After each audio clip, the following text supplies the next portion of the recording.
Vous écoutez Mister Radio.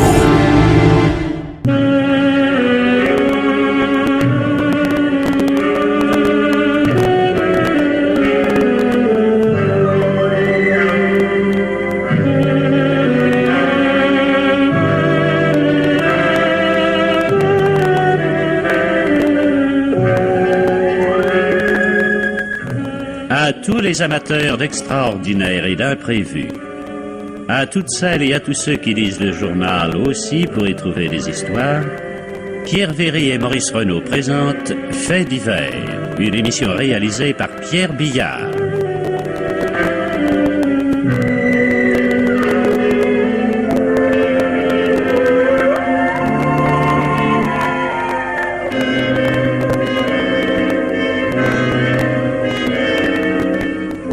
Vous pourrez entendre ce soir une nouvelle policière de Philippe Hébert, Capital d'essai.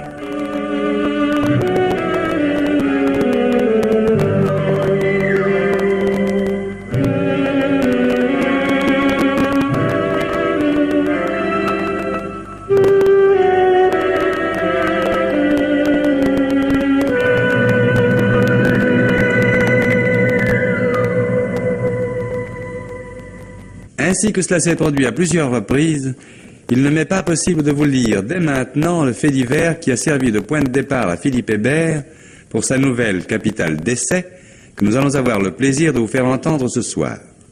Ce serait non pas vous révéler le secret de l'histoire, mais au contraire vous aiguiller de façon déloyale vers une fausse piste.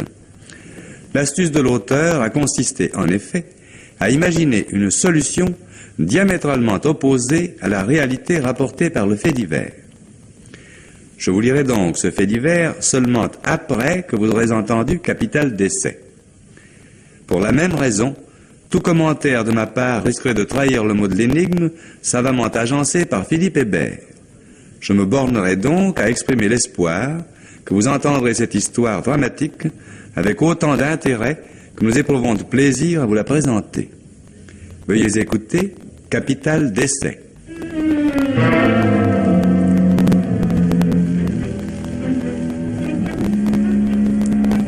Jean Brochard, Jacqueline Rivière, Jean-Marie Amato, dans une nouvelle policière de Philippe Hébert, Capital d'essai.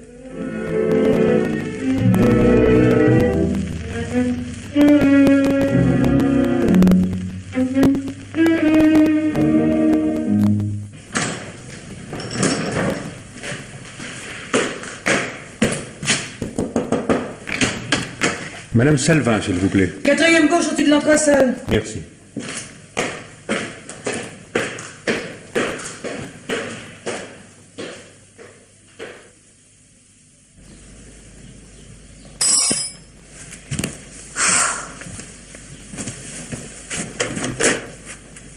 Oh, Monsieur Rivière, vous ici? Pourquoi pas, ma petite Colette? Puis-je entrer? Je vous en prie. Oh, excusez ce désordre, Ne vous excusez pas. Après les pénibles moments que vous venez de vivre, vous devez avoir besoin de repos. C'était d'ailleurs la raison de ma visite. Si cela vous arrange, ne venez pas au bureau lundi. Je me débrouillerai. Merci, Monsieur Rivière, c'est très aimable à vous, mais je crois que je préfère encore travailler. Oui, je comprends. Dans la solitude, le souvenir des défunts est toujours plus vivace. Oui. Allons, ne pleurez pas, soyez courageuse. Dites-vous bien que la mort n'est qu'un passage et non une fin. Et le temps vient vite panser les plaies du cœur. Oh, je ne pourrai jamais oublier Robert. Il ne s'agit pas de l'oublier, mais de lutter contre le désespoir. L'Écriture dit dans les Proverbes, le juste trouve une retraite même en sa mort. C'est une grande consolation. L'Écriture et les Proverbes ne me rendront pas mon mari. Ils vous donneront la sérénité. Ils vous apprendront que la mort, Colette, est parfois un remède. Souvenez-vous, il était malade, il était à votre charge. La Providence a tranché les liens qui vous retenaient et vous ligotaient. Obéissez au sens profond de ce décret libérateur. Mais je ne suis pas libre. Vous ne me comprenez pas. Je vous comprends très bien et je ne songe nullement à vous faire braver les convenances. D'ailleurs, ce ne sera jamais par ma faute que vous aurez à redouter le scandale. Du scandale? Que voulez-vous dire? Vous le savez très bien. L'affection que je vous porte m'a souvent amené à vous proposer mon aide, mon appui. Vous les avez repoussés pour des motifs très louables dont je ne saurais vous faire grief. Acceptez-les maintenant. Mon affection est toujours aussi vive, mais les raisons de votre refus sont désormais abolies. Monsieur Rivière, je croyais que nous ne devions plus jamais aborder ce sujet. Ma chère Colette, il est des voix difficiles à étouffer. Monsieur Rivière, vous m'obligeriez en me laissant seule maintenant. Seriez-vous ingrate? Oh, soyez assuré de ma reconnaissance, mais j'ai besoin d'être seule. Bien. Bien, je m'en vais. Je ne veux pas vous imposer plus longtemps une présence qui semble vous indisposer. Ce n'est pas ce que j'ai voulu dire. Je comprends à demi-mot. Enfin, ma proposition reste valable. Si, par exemple, des gens mal intentionnés s'étonnent de l'apparente opportunité de la mort de votre mari, songez que je peux vous être d'un grand secours. Monsieur, j'ai beau être votre employé, il semble que vous vous permettez des insinuations. Bon, ne vous fâchez pas. Je voulais seulement vous dire que si les jours qui viennent doivent vous procurer quelques menus désagréments, je suis tout prêt à vous rendre service. Au revoir, Colette. À lundi.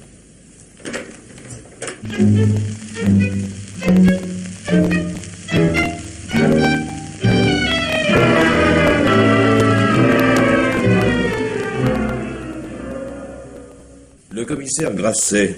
C'est moi. À qui ai-je l'honneur? Georges Soma, de la compagnie La Miséricorde. Ah, c'est pour l'affaire Salvin. Le parquet m'a prévenu de votre visite. Asseyez-vous, je vous écoute. Merci. Et comme vous le savez peut-être déjà, il y a quelque temps, notre assuré, M. Robert Salvin, s'est tué accidentellement. Et avant de verser à sa veuve son capital d'essai, nous serions heureux que la police se livre à une enquête, discrète naturellement, sur les circonstances de sa mort. Vous avez des indices? Des soupçons seulement, mais importants. Voyez-vous, il y a à peine 6 mois, ce Robert Salvin s'est adressé à un de nos agents pour contracter une assurance d'essai de 10 millions. 10 millions? Joli chiffre, n'est-ce pas? Néanmoins, lui-même, il n'a rien d'extraordinaire. Certains clients souscrivent fréquemment des assurances d'un montant égal ou même plus élevé. Mais ces clients-là sont des gens très riches.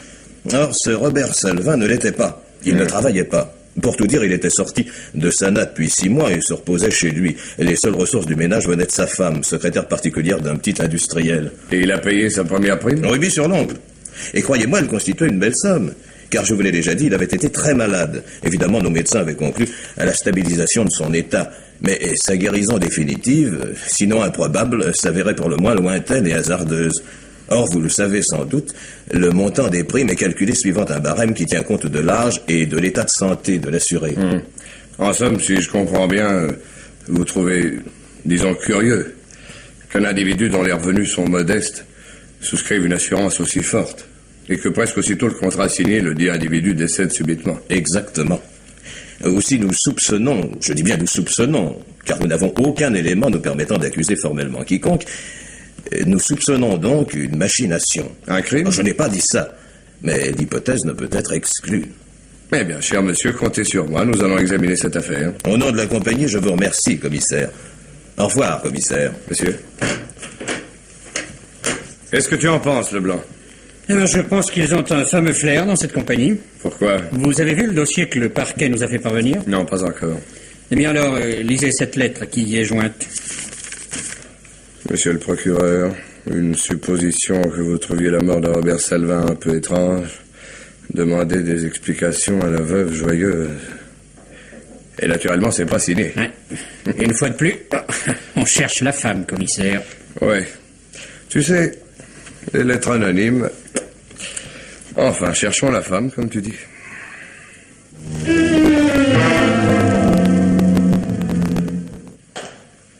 C'est vous la concierge? Oui, pourquoi? Police, commissaire Grasset. Dites-moi, vous connaissiez les époux Salvin? Bien sûr. Depuis le temps qu'ils étaient locataires.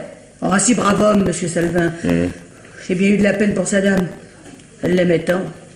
Il avait été si malade toujours qu'il fallait qu'il se soigne. Alors, elle, toujours aux petits soins, des petits plats, des gâteries. Bon, très bien. Et comment s'est-il arrivé tout ça? Il est tombé dans la cour, monsieur le commissaire. Ah, je le reverrai toujours. Étendu tout de son long, sans un geste, avec le sang qui coulait de sa pauvre tête. Vous savez, c'est des souvenirs qu'on n'aime pas se rappeler. Comme je le dis à Jules... Bon, abrégeons. À votre avis, quelle est la cause de sa chute? Bah, c'est la barre d'appui de la fenêtre qui était quasiment vermoulue. Le propriétaire, il veut rien réparer. Il dit que ses loyers lui paient tout juste ses impôts. Alors cette barre d'appui aurait donc pu casser sous le poids d'une personne qui aurait regardé dans la cour. Bah, évidemment. Je le disais souvent à Jules, avec ses barres d'appui, un jour, il arrivera un malheur, alors...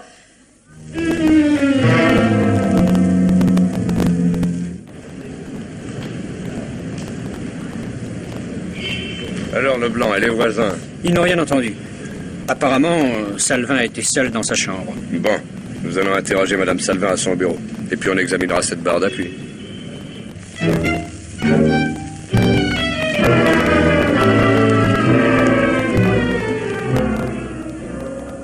Monsieur Rivière?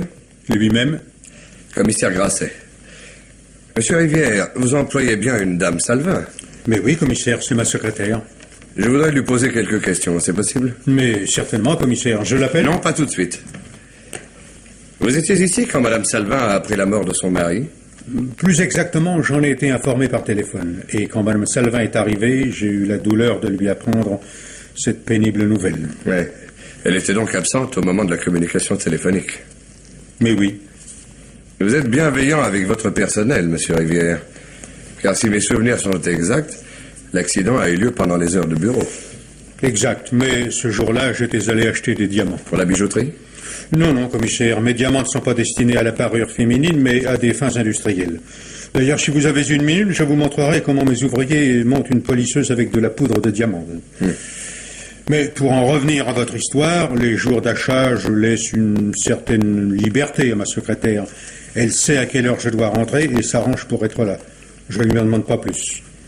Le jour en question, j'étais en avance, aussi est-ce moi, et non elle, qui a répondu au téléphone. Naturellement, dès que vous l'avez avertie, elle est rentrée chez elle. Mais bien sûr. Cette pauvre femme aimait beaucoup son mari.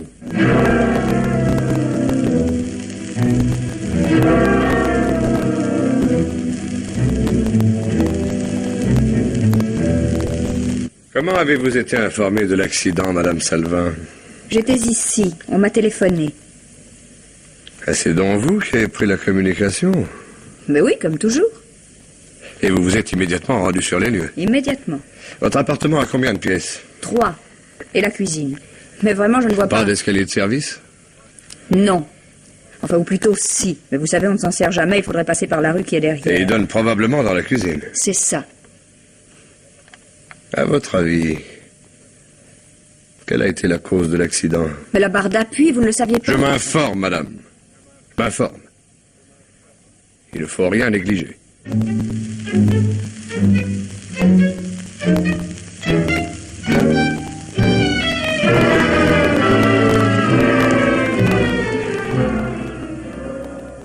Eh bien, patron, ça se dessine.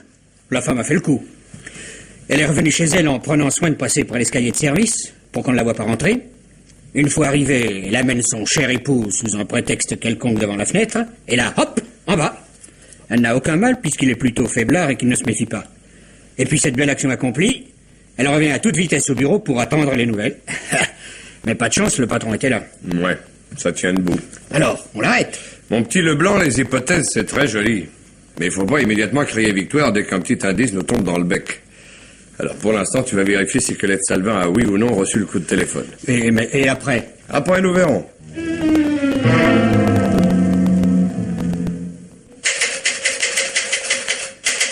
Ma chère Colette, vous tapez à la machine avec une énergie qui me surprend.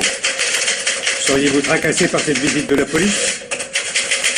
Hé, Colette, m'entendez-vous? Je vous entends, monsieur Rivière. Eh bien, pourquoi ne répondez-vous pas? Voulez-vous que je vous dise? Vous savez bien que je suis tout prêt à vous rendre service. Je vous ai déjà proposé mon aide, vous l'avez refusée. Et vous avez eu tort, je vous aurais donné de bons conseils. Car si vous vous étiez confié à moi avant de faire ce que vous avez fait, la police ne serait pas à vos trousses. La police n'est pas à mes trousses. Elle enquête parce que Robert est mort accidentellement et puis c'est tout. Cela ne vous autorise pas à tourner autour de moi comme vous le faites et à me lancer toutes ces allusions. Enfin, qu'est-ce que vous cherchez à me faire dire? Qu'est-ce que j'ai fait? Chaque jour, le commissaire Grasset viendra, comme aujourd'hui, vous poser des questions sans importance apparente. Seulement, vous sentirez le filet se resserrer. Vous commettez des fautes, l'énervement vous gagnera, et puis un beau matin... À votre aise, ma chère enfant, mais je suis bien certain qu'à l'heure actuelle, les fins limiers de la police se livrent à une enquête sur vos faits et gestes.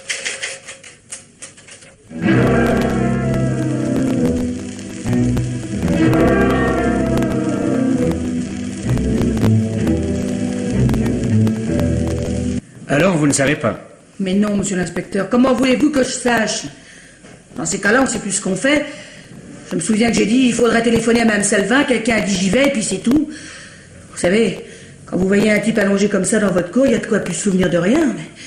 Mais allez donc voir les locataires du second, là, les pitois. Ils étaient là quand c'est arrivé. Parfait, merci.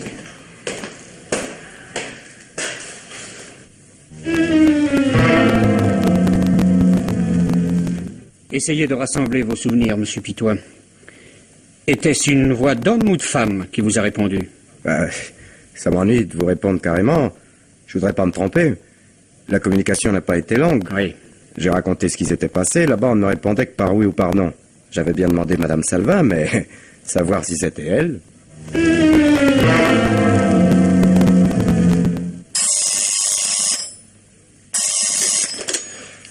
Allô? Ah, c'est toi, Leblanc.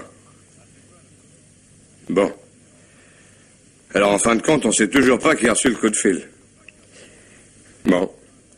Bah, écoute, pour l'instant, ça ne fait rien. Oui, j'ai autre chose. J'ai des tuyaux sur les diamants. Ah bon. Mais oui, évidemment. Alors, tu vas aller rue Lafayette.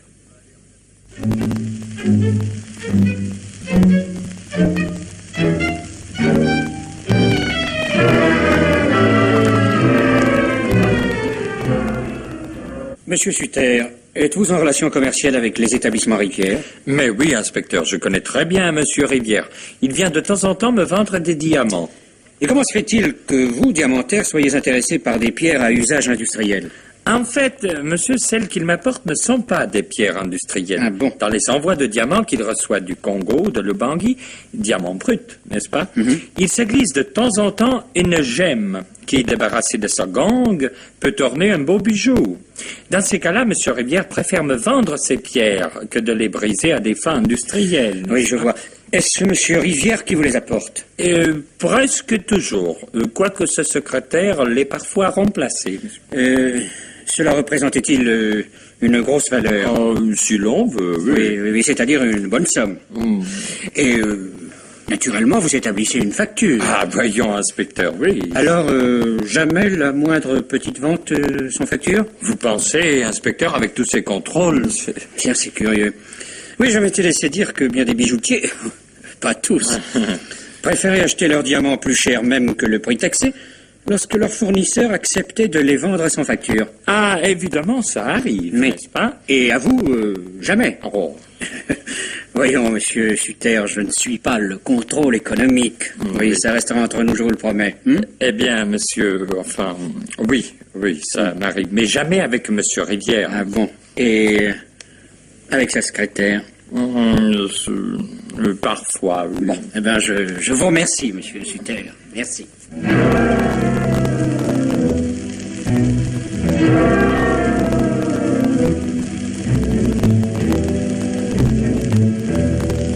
Eh bien, ma petite Colette, nous sommes toujours songeuses. Oh, je le serais peut-être moins si vous cessiez de me tourmenter. Oh. Mais c'est vrai, vous cherchez tout le temps à m'affoler en me parlant de la police. Mais enfin, où voulez-vous en venir? Vous tourmenter n'est certes pas dans mes intentions, mais du train où vont les choses, je crains que vous ne puissiez toucher ce capital d'essai sur lequel vous comptez tant. Ah, voilà du nouveau, mon capital d'essai. Mais qu'est-ce que ça peut bien vous faire que je le touche ou que je ne le touche pas? Ça ne vous coûte rien? Mais n'avez-vous pas compris que la police vous soupçonne d'être la responsable de la mort de votre mari? Quoi? Eh oui, il se fait situer prodeste. Qui profite de cette mort sinon vous, la seule bénéficiaire de l'assurance vie de Robert? Vous êtes jeune, jolie, avide de profiter des joies de l'existence. Un mari malade, quelle gêne, quel ennui. Mais c'est ignoble de penser des choses pareilles. Et hélas, il est du devoir de la police d'envisager toutes les solutions, même les plus repoussantes. Qui vous dit que le commissaire Grasset ne puisse trouver des éléments qui viennent étayer cette hypothèse dans cette maison, par exemple? Mais c'est impossible. Ah, je voudrais bien vous croire, mais vos livres m'ont laissé voir des choses curieuses. Mais quelle chose? Eh bien, il se pourrait... Oh, remarquez, je n'affirme rien, je suis sûr que vous pourrez certainement vous disculper. Il se pourrait, dis-je, que vous ayez effectué des ventes de diamants sans facture. Enfin, si je l'ai fait, c'était sur vos ordres. Si je compare vos livres aux miens, il semblerait que vous en ayez écoulé plus que je ne vous en avais chargé d'en vendre. Mais c'est faux. Ah, je ne demande qu'à vous croire, mais il faudra le prouver. Sinon, la police aurait en mesure de penser que, craignant d'être accusé de vol, vous avez songé à vous enfuir. Il était tentant, pour ce faire, de profiter d'un capital d'essai. Oh, c'est pas possible. Enfin, vous n'y croyez pas, vous, monsieur Rivière. Enfin, vous leur direz que c'est faux, que je n'ai pas volé. Dites, n'est-ce pas, monsieur Rivière, que vous leur direz? Bien sûr, ma chère enfant, bien sûr. Seulement, il faudra procéder avec méthode, avec prudence.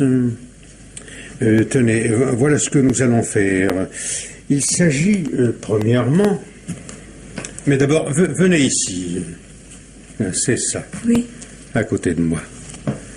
Asseyez-vous là. Voyons, n'ayez pas peur, puisque je ne veux que vous aider. Je suis votre ami, votre grand ami, le seul qui vous... Lâchez-moi. Mais qu'est-ce qui vous prend? Lâchez-moi, espèce de mufle. Mais allez, je vous lâche. Et je me permettrai tout de même de vous faire remarquer que vous accordez bien peu de gratitude aux efforts que je fais pour tenter de vous tirer du guêpier. C'est ça, des belles phrases encore. Mais vous pourrez dire tout ce que vous voudrez, jamais je ne céderai à un faucheton de votre genre.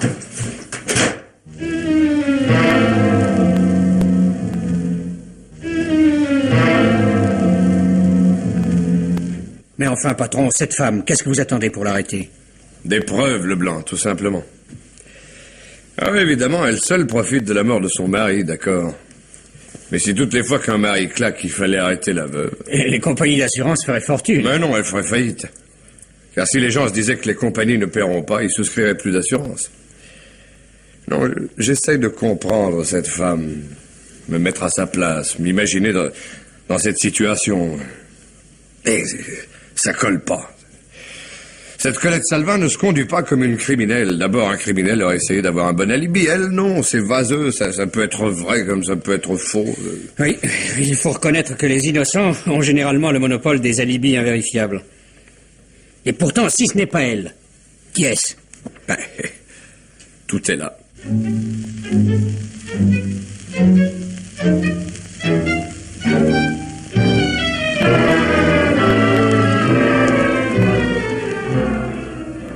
Ah, c'est vous, Mme Salvin.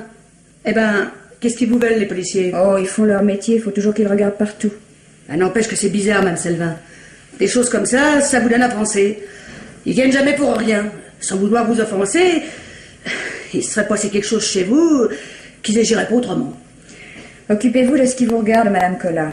Donnez-moi mon courrier, ça vaudra mieux. Bon. Vous savez ce que j'en disais? Merci.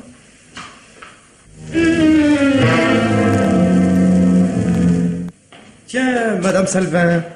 Bonjour, Monsieur Pitois. Ah bah, je suis bien content de vous voir. Dites-moi, ils en font à Chambard, les policiers. Qu'est-ce que ça veut dire? Je ne sais pas, Monsieur Pitois. Vous savez qu'ils m'ont posé des tas de questions à votre sujet. Ils m'ont demandé si vous étiez à votre bureau le jour où Monsieur Salvin était mort. J'ai rien dit, vous pensez? J'aurais pas voulu dire quelque chose qui aurait pu vous nuire. Mais qu'est-ce qu'ils vous veulent? Hein? Qu'est-ce qu'ils vous veulent? Mais je ne sais pas, Monsieur Pitois. Mais Madame Salvin, mais pourquoi courez-vous? Madame Salvin!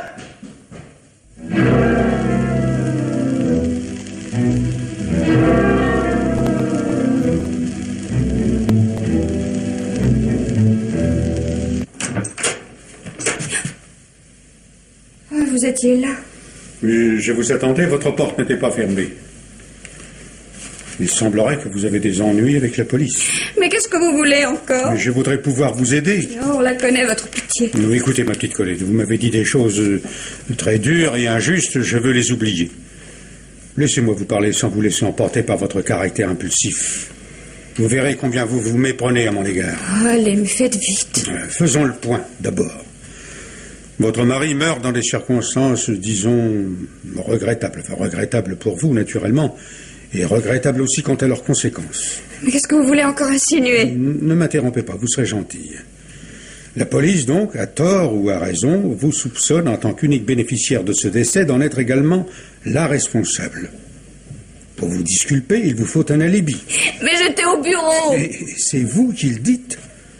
Le bureau étant complètement séparé de l'atelier, les ouvriers ne vous voient ni entrer ni sortir. Mais vous étiez là, vous pouvez en témoigner. Enfin, souvenez-vous, je vous ai annoncé que mon mari venait de tomber, qu'il fallait que je revienne à la maison. On m'avait téléphoné. C'est extraordinaire comme les souvenirs de deux personnes sur un événement pourtant récent peuvent différer. Moi, je suis convaincu d'avoir reçu le coup de téléphone dont vous me parlez. Quoi? Enfin, l'importe, ce n'est pas le plus important. Après la Libye, parlons du mobile. Le mobile? Mais bien sûr. Pour étayer son hypothèse, la police a besoin de savoir ce qui aurait pu vous pousser à accomplir votre... Mais crime, allez-y, n'ayez pas peur.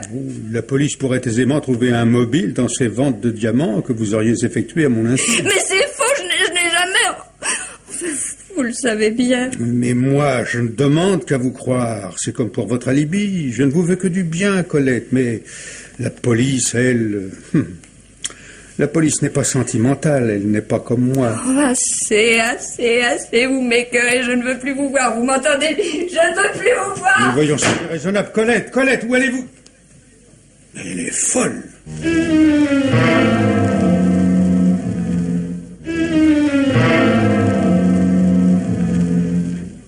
Patron, je ne vous comprends pas. Tous les soupçons convergent sur cette femme et vous ne l'arrêtez pas. Non, Leblanc, je ne l'arrête pas.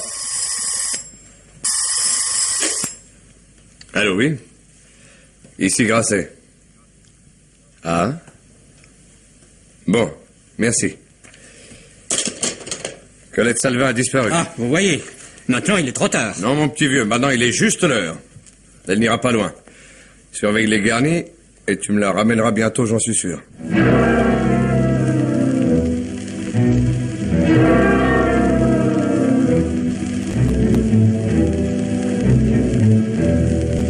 Écoute, Jean, tu peux bien faire ça pour moi, je suis ta sœur tout de même. Oui, ben c'est justement parce que t'es ma sœur que je ne veux rien savoir.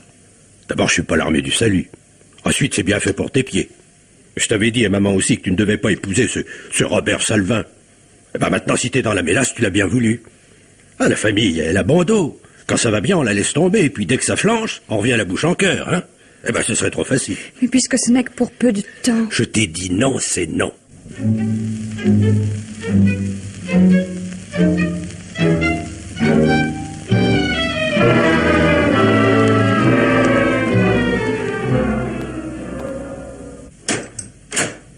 Tenez, voilà votre chambre. Vous servez pas du robinet d'eau chaude, il fait un appel d'air et toute la maison tremble. Bien, merci. Eh bien, qu'est-ce qu'il y a? Qu'est-ce que vous attendez? Mon pourboire, c'est dans les habitudes. Vous ne m'avez rien monté, je n'ai pas de valise. Justement. En général, les voyageurs qui n'ont pas de valise ont tout intérêt à être bien avec les garçons. Tenez. Prenez ceci. Laissez-moi. C'est pas beaucoup. Enfin, vous avez de la chance. Je suis né discret. Oh, j'en ai assez, j'en ai assez. Dites la patronne. J'ai pas de conseils à vous donner, mais à votre place, je signalerai la petite dame qui vient de prendre le 12. Mais on est discret, mais ça n'empêche pas d'être respectueux des règlements de son pays. D'accord, vous dérangez pas, je téléphone au commissariat.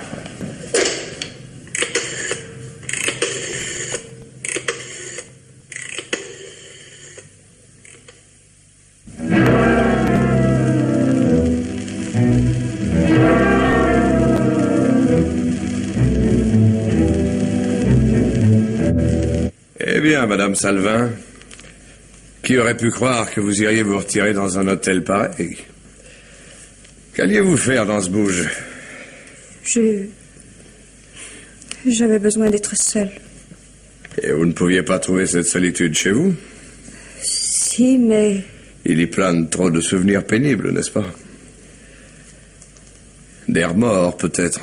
Des remords? Enfin, pourquoi des remords? Allons. Ne vous hérissez pas comme ça. Des remords. Tout le monde en a.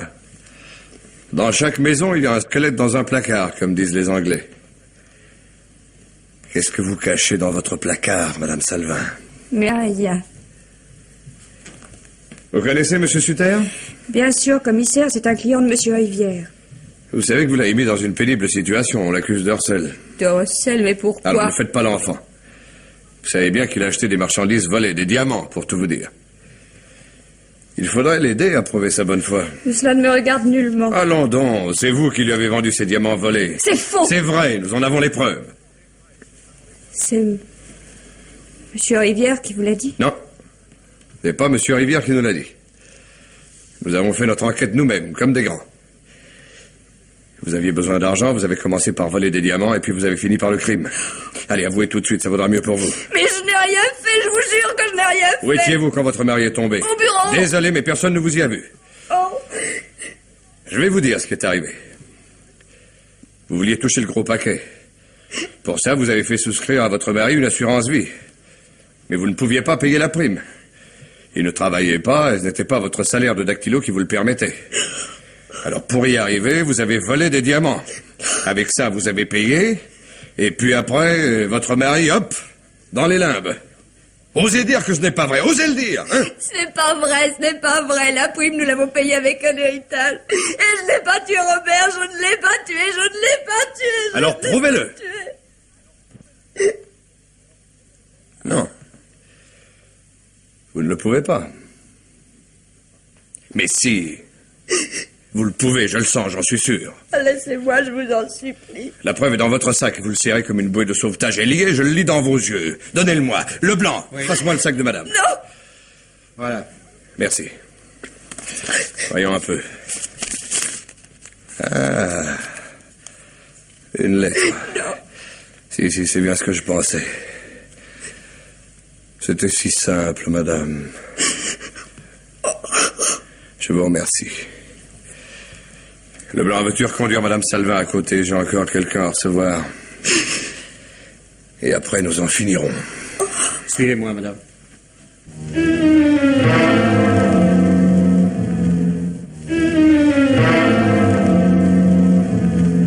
Vous affirmez donc, Monsieur Rivière, que Colette Salvin n'était pas à votre bureau quand son mari est tombé? En mon âme et conscience, oui, commissaire, je l'affirme. Votre attitude est celle d'une âme élevée. Et c'est pour moi un heureux jour, cher Monsieur Rivière, que de recevoir dans mon humble bureau un homme tel que vous. Je ne fais que mon devoir d'homme et de citoyen, commissaire. Et c'est déjà fort beau. Les vrais citoyens se font malheureusement trop rares pour que je n'éprouve pas le besoin de manifester ma joie en cette circonstance. Ma joie et ma stupéfaction. Car, dois-je vous l'avouer, un certain étonnement s'empare de moi quand je mets en parallèle votre comportement actuel et les renseignements que les sommiers judiciaires m'ont fait parvenir à votre sujet. Que voulez-vous dire? On ose croire à une chose aussi absurde concernant un homme aussi respectable que vous. Figurez-vous que d'après ces dossiers, vous auriez été accusé il y a 5 ans de chantage sur la personne d'une de vos secrétaires. Heureusement pour vous, elle aurait retiré sa plainte. Stupide, n'est-ce pas? Une erreur, commissaire, que j'ai bien regrettée depuis. Oui, regrettable, en effet. Car alors je puis me demander si c'est l'homme respectable d'aujourd'hui ou le maître chanteur d'hier qui détruit par son témoignage l'alibi de Madame Salvin. Ce ne sont ni l'un ni l'autre, commissaire. Je n'ai pas vu Madame Salvin au bureau à l'heure en question, c'est tout. Verriez-vous un inconvénient, cher monsieur, à ce que je vous accuse de faux témoignages? Ah, commissaire, là vous allez trop loin, j'ai dit la vérité. Non, vous ne l'avez pas dite. J'en ai la preuve. Les voisins de Madame Salvin certifient que c'est elle-même qui a pris la communication téléphonique. Ils ont reconnu sa voix. Mais Ils ont reconnu sa voix. Donc elle était à son bureau. Donc elle n'a pas tué son mari. Donc vous avez fait un faux témoignage. Donc je pourrais vous faire condamner. Alors, quelle est la vérité maintenant? Madame Salvin était au bureau avec moi. Enfin. Je pourrais vous arrêter. Ne serait-ce que pour l'envoi de lettres anonymes. Où vous accusez vos employés. Lettres sur lesquelles vous avez eu le tort de laisser vos empreintes digitales. Mais je vous laisse libre. Pour vous remercier de votre franchise. tardive qui innocente Madame Salvin. Parce que, tout à fait entre nous, les voisins ne se rappelaient plus du tout si c'était elle qui avait reçu le coup de téléphone. Sur ce, allez vous faire pendre ailleurs, honnête monsieur Rivière. Et dépêchez-vous de filer avant que je ne change d'avis.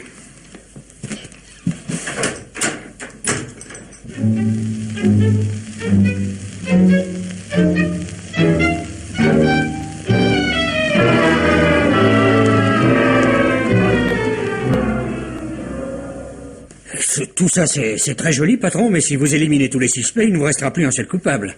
Ce Robert Salvin ne s'est tout de même pas tué tout seul. Si, justement. Non. Eh ben ça alors... Tout à fait vrai.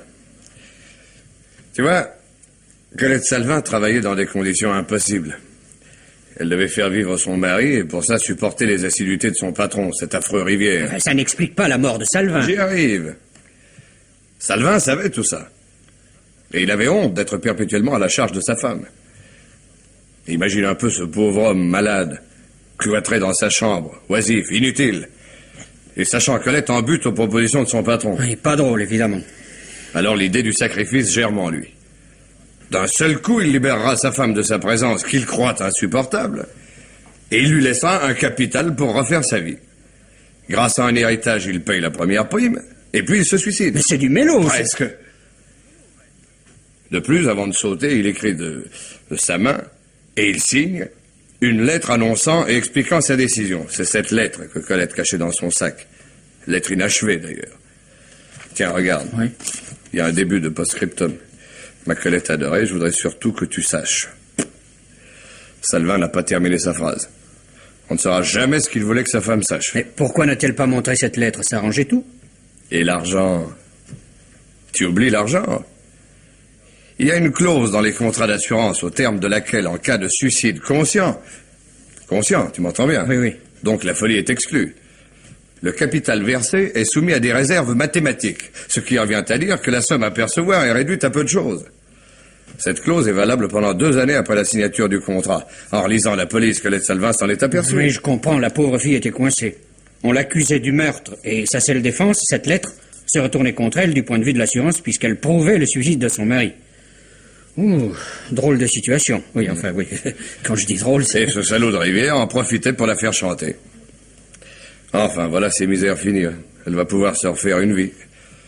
Repartir sur de nouvelles bases avec cet argent. Mais, patron, elle ne va rien toucher puisqu'il y a suicide. Suicide? Qui a dit qu'il y avait eu suicide? Mais, vous, patron... Tu es un imbécile, Leblanc. Hein? Et moi aussi. Il n'y a pas eu suicide. Il y a eu accident. Ça alors... Ah oui, je comprends, oui. Après tout, les assurances sont là pour payer. Mais c'est pas très régulier, hein. Je te répète que t'es un imbécile et moi aussi. Il y a vraiment eu accident. J'aurais dû le comprendre tout de suite. Comment ça? À cause du post-scriptum. Ce post-scriptum qui n'est pas fini. Ben, un type écrit une lettre pour annoncer qu'il va se donner la mort. Et il se tue avant d'avoir achevé sa lettre. Ça te paraît normal, ça? Non, c'est vrai, dans le fond, c'est... Mais alors... Salvin n'a pas terminé sa lettre. Pourquoi? Il cherchait peut-être sa phrase. La dernière phrase qu'il devait écrire dans sa vie. Une phrase de tendresse, sûrement. Il a posé son stylo, il s'est levé. Oui, et après? Oh, après, voyons, Leblanc, un peu d'imagination, mon vieux. Il a fait ce que t'aurais fait à sa place dans un cas pareil, ce que j'aurais fait aussi. Il est allé à la fenêtre. Il l'a ouverte.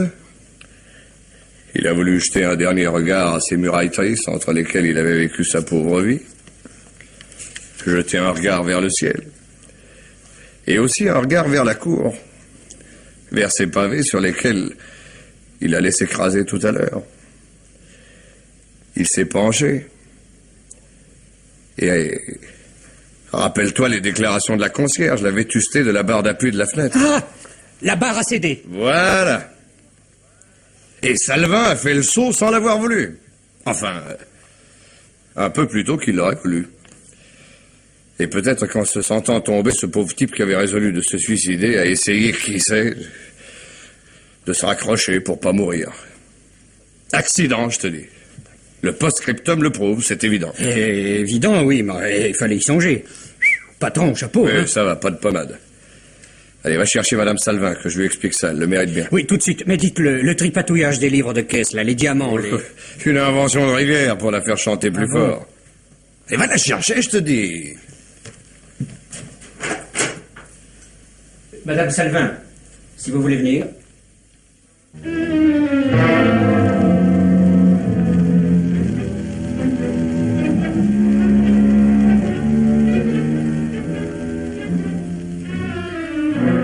Capital d'essai, une nouvelle policière de Philippe Hébert avait pour interprète Jean Brochard dans le rôle de Rivière, Jacqueline Rivière dans le rôle de Colette, Jean-Marie Amato, le commissaire Grosset, Gaëtan Jor, l'inspecteur Leblanc, avec Jean-Pierre Lituac, Geneviève Morel, Pierre Marteville, Henri Virlogeux, Yves Duchâteau et André Vasselet. Bruitage, Gabriel de Rivage. Prise de son, Noël Barbet. Opérateur, Charles Marier.